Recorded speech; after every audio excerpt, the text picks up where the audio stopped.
Si Ruru Madrid na mismo ang pumilit sa team ng Lolong na mag-taping sila ng mga episode kahit naka-wheelchair pa siya.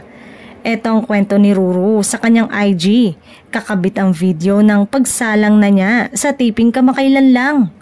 Ayon sa kanya, matapos ang 4 na araw mula nang maaksidente siya, bumalik na uli siya sa taping gaya ng napagkasunduan nila ng production ng action fantasy serye niya. Salaysay pa ni Ruru, kailangan niyang magpahinga ng 2 hanggang 3 linggo para tuluyan ng gumaling. Pinilit daw ni Ruru ang kanyang doktor na payagan siyang magtrabaho kahit limitado lang ang kanyang mga kilos na siya namang pinagbigyan. Mapapanood nga na umaacting si Ruru sa kamera lang naka-wheelchair at nakasaklay. Aabangan na lang kung paano babaguhin ang takbo ng kwento ng serye sa kondisyon ni Ruru dahil eto ang napag-usapan nila ng team. Makikita ang saya sa mukha ni Ruru na kahit hirap ito sa kanyang sitwasyon, itinawid pa rin niya ang pagtatrabaho para sa serye. Hindi hadlang ang injury kapag buo ang puso, para sa sining, para sa pangarap, para sa mga taong naniniwala sa akin.